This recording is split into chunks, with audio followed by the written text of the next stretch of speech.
Yo, what's up guys? Bimbi Moto here. For today's video, ipapakita ko sa inyo kung paano magpalit ng clutch damper dito sa Sniper 150. So, ito yung clutch damper na ipapalit ay Honda. Ayan, so made in Japan. So, pag magpapalit tayo ng clutch damper, huwag tayong gumamit ng clutch damper na gawa sa Indonesia o kaya sa Thailand. Dahil yung resistant noon, yung heat resistant, hindi siya ganon katibay. Dito sa Japan, no? So itong gagamitin natin dito sa Sniper 150 ay pang Honda TMX 155. Ayan. So 6 na piraso 'yan. So ang gagawin natin is babaklasin natin 'to, yung potres at yung tambucho, pati itong kickstart. Okay? So tara.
So yun guys, at nabaklasan na nga natin yung cover, ano. So dito makikita na natin. And so kung gaano siya kaluwag.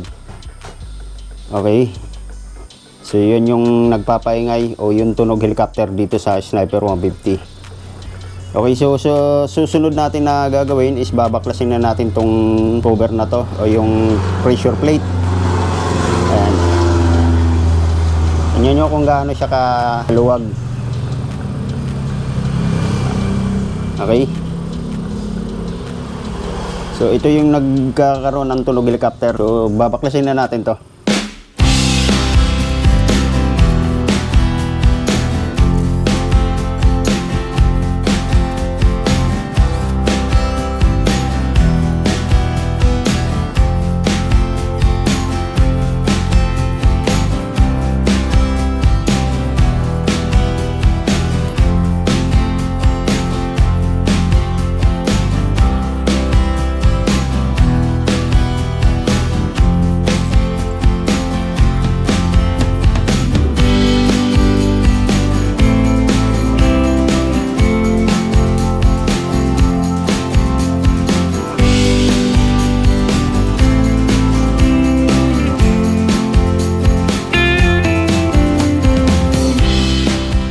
Okay guys, so ito na yung clutch hub natin, ano. So ito papakita ko muna sa inyo. Ayan, kung gaano siya kaluwag. Ayan. Okay, so kailangan natin siya palitan. So ito nga pala yung ipapalit natin na parts pang Honda, ano. So made in Japan. Yan. So kanina sinasabi ko, wag kayong gumamit ng Thailand o kaya Indonesia dahil yung heat resistant noon hindi tatagal. Hindi siya pang matagalan. Yan. So yung gagamitin natin dito is pang Honda TMX 155. So para matanggal natin to guys, wag natin tong gagrinderin. Yan. So wag natin gagrinderin para hindi masira. Okay? So ang gagawin natin dito is barinain natin hanggang sa matanggal yung ulo. Okay? So yun, bago natin siya barunahin, lagyan muna natin siya ng tuldok. no? Pupukpukin natin siya ng pako, concrete nails, para magkaroon siya ng tuldok. Tapos pwede na natin siya barinahin.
So pagkatapos na matanggal yung ulo, pupukpukin natin yan para lumusot yung mga rivets. Ayan, so gagamit lang tayo ng maliit na allen o kaya may pako kayo maliliit dyan. Pwedeng gamitin nyo. Pupukpukin natin to para matanggal yung mga rivets, okay?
So yun guys, at natanggal na nga natin, ano? So ito yung rivet na pinagtatanggalan natin. Ayan. So yung backplate niya, ayan. So hindi ko grinder yan dahil pag grinder yan, masisira yan dito.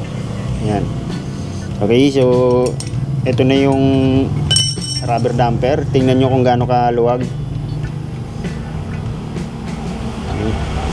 So malutong na yung ano na to, yung damper na to.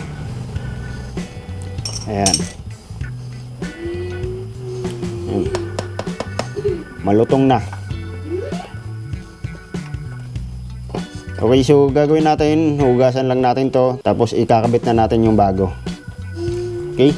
So guys, so ito na yung hub natin. So ilalagay na natin yung ating bagong damper. So sa paglalagay nitong damper, merong sa Honda hindi pantay yan, ano? Ayan, so ito yung luma. Ayan, so pansinin nyo, yung Honda hindi siya pantay.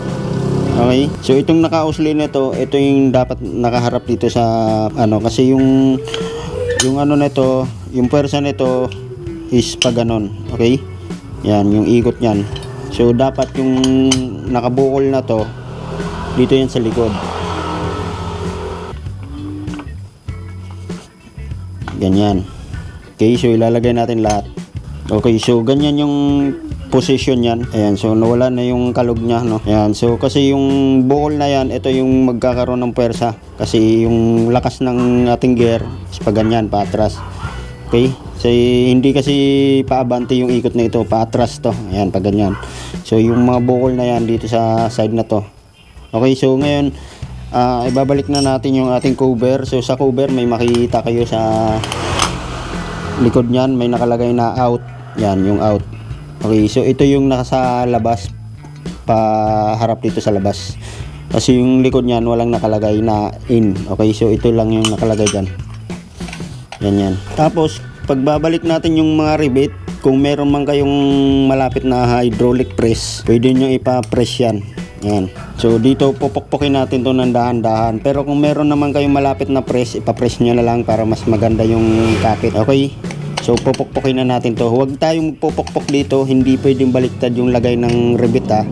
Yung ulo ng rivet, ito, dito dapat. Hindi doon sa loob, hindi dito. Hindi pwede dito sa loob. No? Kasi pag dito tayo magpukpok, ang problema niyan, kapag bumuka yan, basag to. Ayan, pag bumuka yan, basag yan. So hindi tayo pwedeng magpukpok dyan. Dito tayo sa likod, maglagay ng ulo. Ayan, so ito yung ulo. Dito natin yan ilalagay sa likod. Ganyan. Okay, so dito tayo magpupukpok sa loob. Ganyan. Okay, so pupukpukin na natin to. Okay, so pupukpukin na natin. So dito tayo sa likod maglagay ng ulo. Ganyan. Ganyan, patong natin dito sa bakal. Tapos dahan-dahanin natin yung pagpupukpok dito, okay?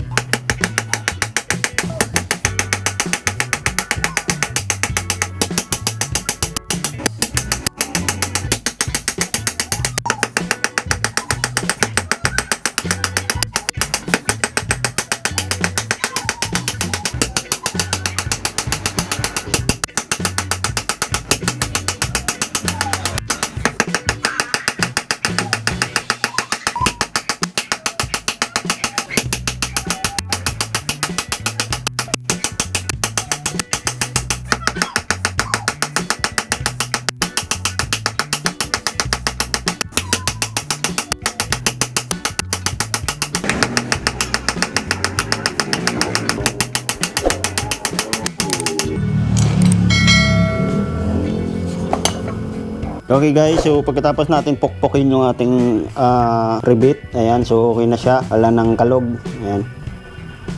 So ibabalik na natin to, unahin natin tong hub. So next na ilagay natin, ayan, ito, yung makapal na washer. Okay, tapos next, yung clutch hub. Tapos yung lock washer niya. Ayan. So itatapat natin dito sa may guhit na to. Ayan. Tapos yung eto, ayan. Ipitan na natin to.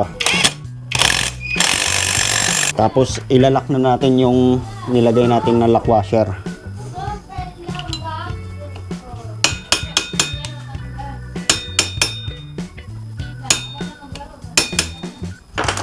Tapos huwag natin kalimutan yung ito, yung bulitas dito sa loob. Tapos ibabalik na natin yung ating clutch lining. Una clutch lining muna. Tapos yung pressure plate o yung clutch plate. Ayan. Sa clutch plate natin merong guide to. So kung napapansin nyo dito, hindi siya matalas. Yan. Tapos dito sa kabila matalas. Itong matalas, ito yung nasa labas. Yan. Ganyan. Okay, so paulit-ulit natin gawin na hanggang sa maubos yung lining na yan. Ayan. Ayan, so ito yung pressure plate natin. So goods pa naman, wala pa siyang huka.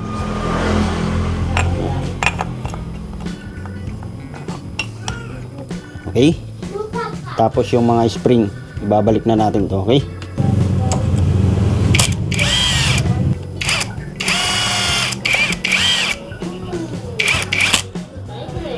So yun guys, at naibalik na nga natin ano. So bago natin siya tatakpan, pakita ko muna sa inyo na wala na siyang alog. Ayan. Okay. So okay na siya. At babalik na to sa normal o magiging smooth na ulit yung tunog na ito. Okay, so ngayon ay ibabalik na natin yung cover dito. Okay.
So yun guys, tapos na nga natin ikabit yung ating clutch damper, no? So naibalik na rin natin lahat. Ayan. So okay na yung makina. So ngayon paparinig ko sa inyo kung ano yung tunog kapag napalitan ng clutch damper. So nung una ay tunog helicopter to. So ngayon napalitan na siya ng clutch damper. So tatry natin yung tunog. Ayan. Ito na yung tunog niya.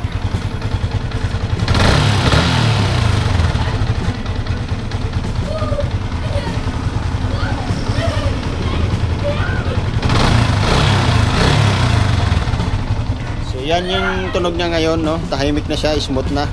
So yun lang guys. So ganun lang po kadali magpalit ng clutch damper sa ating Sniper 150. At kung nagustuhan mo yung video na to, huwag mo kalimutang i-like. At syempre mag-subscribe ka na rin para sa susunod natin na upload. At huwag kalimutang i-share yung video na to. Okay? So bye bye. Ingat sa pag-DIY.